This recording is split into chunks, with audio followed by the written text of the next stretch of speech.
इनके पास 2-3 हथियार हैं। एक तो पुलिस का डंडा, सरकार का डंडा और छल कपट और मक्कारी से मुस्लिम कम्युनिटी के प्रति नफरत पैदा कर। आरएसएस और बीजेपी के और दूसरे मनुवादी संगठन जो हैं वो हमारे पीसफुल प्रोटेस्ट में अपने कार्डर्स के लोग, कुछ जो हमारी जैसी शक्लों के होते हैं वो, और कुछ इनके खुद के कार्डर्स जाके हमले कराते हैं, वायलेंस कराते हैं, हिंसा कराते हैं। और ये लोग भारत का संविधान ख़त्म किए बगैर बाज भी नहीं आएंगे, रुकेंगे भी नहीं, किसी भी हालत में नहीं रुकेंगे। ये हमें सबको पता होना चाहिए, पता है भी।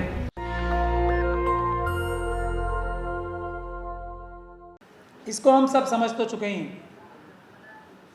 और ये लोग भारत का संविधान ख़त्म किए बगैर बाज भी नहीं आएंगे, रुकेंगे भी नहीं, किसी भी हालत में नहीं रुकेंगे। ये हमें सबको पता होना चाहिए, पता है भी।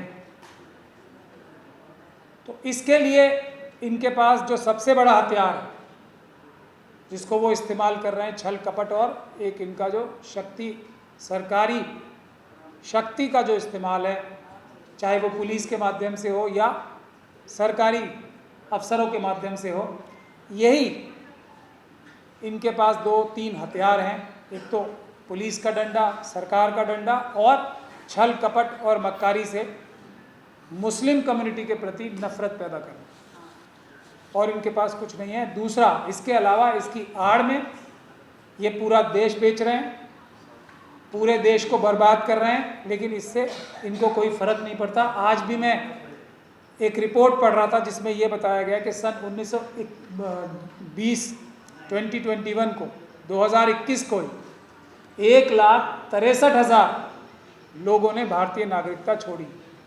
तो ये लोग पैसा लूट के China, Pakistan, Israel, Europe, America सब जगह जा रहे हैं देश में,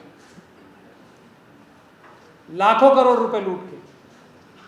और यही इनके असली लोग हैं जो अपना बेस बाहर भी मजबूत कर रहे हैं। देश का पैसा लूट के, हमारे SC, ST, OBC और माइनॉरिटीज़ के पैसे लूट कर अपने विदेशों में लोगों को एस्टेब्लिश करा रहे हैं। ये इनका मुख्य रूप से सबसे बड़ा अहम काम चल रहा है। चाइना और भारत के बीच में आप लोगों को, ज़्यादातर लोगों को पता ही होगा, ट्रेड डेफिसिट जो है 80-20 का बन गया है, 80-20। 1 रुपये का व्यापार होता है तो 80 रुपये चाइना कमाता है और 20 रुपये हम कमाते हैं। और ये सब मनुवादी मानसिकता के गुजराती बिजनेसमैन के ज़रिए हो रहा है, जो कि चाइनीज़ कंपनीज़ में, सिर्फ जो उनकी जनरल कंपनीज़ हैं इसमें ही नहीं, जो उनकी कम्युनिस्ट पार्टी ऑफ चाइना और पीपल्स लिबरेशन आर्मी की जो कंपनीज़ हैं, फ्रंट कंपनीज़, उसमें ये सब गुजराती मनुवादी मानसिकता के बिजनेसमैन, पार्टनर्स, शेयर होल्डर्स और डायरेक्टर्स हैं। अब इसका सलूशन सिर्फ एक ही है। हम लोग इतना ज़्यादा गहन मंथन तो कर ही चुके हैं। एक मैंने पिछली बार भी रिक्वेस्ट की थी कि हमें एक लिस्ट बनानी चाहिए अब उन लोगों की जो जेल जाने के लिए तैयार नहीं, जेल जाने के लिए बेकरार हैं। ये पहला जो मेरी समझ में आता है, पहला स्टेप हमारा यही होगा। अगर हम एक 10 लाख लोगों की भी लिस्ट पूरे देश में इस प्रकार की तैयार कराने में कामयाब हो गए तो हमारी ज़्यादातर समस्याएं हल हो जाएंगी, क्योंकि ये जो डर जेल का दिखाते हैं वही इनका मुख्य हथियार है। आप लोग देख रहे हैं ना, किसी भी व्यक्ति ने एक भी शब्द बोला तो जेल, झूठा मुकदमा पुलिस के द्वारा और उसके। तो हमें वॉलंटियर्स बनाने चाहिए इस बात के लिए कौन लोग जेल जाने के लिए तैयार है।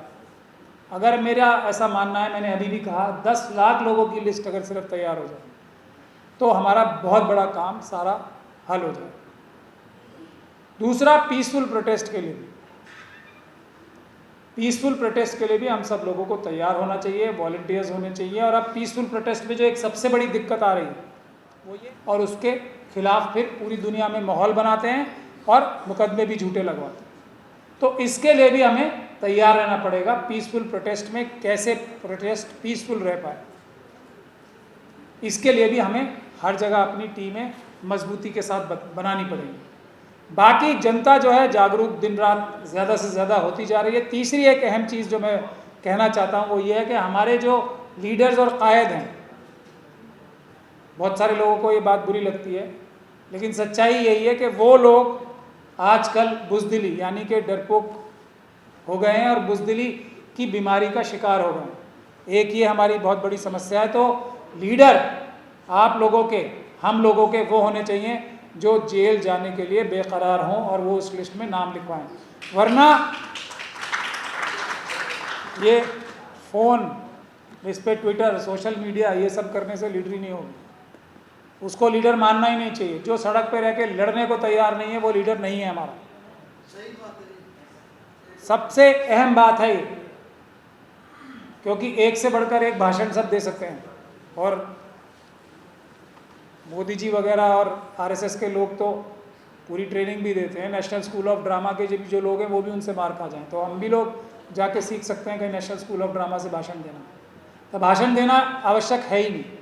अब आवश्यक ये है कि कौन जेल जाने को तैयार है, कौन सड़क पे उतर के संघर्ष कराने को तैयार है, उसको हमें लीडर मानना शुरू करना चाहिए। अब मैं ये नहीं कह रहा हूँ कि सभी लोग सड़क पे उतर के आंदोलन करते हैं। जो हमारे थिंक टैंक भी हैं, जिन्हें हम बचा के पीछे रखेंगे अपने, जिनको हम कमरों में चाहते हैं बैठ के स्ट्रैटेजी बनाएं, वो इंटेलेक्चुअल लोग। नेशनल दस्तक की आपसे गुजारिश है कि अगर इसको बचाना चाहते हैं तो नेशनल दस्तक को सब्सक्राइब करने के लिए रेड कलर के सब्सक्राइब बटन को दबाएं, फिर बेल आइकन की घंटी दबाएं। नेशनल दस्तक को बचाने के लिए बहुत ज़रूरी है कि हर खबर को शेयर करें, लाइक करें, कमेंट जरूर करें।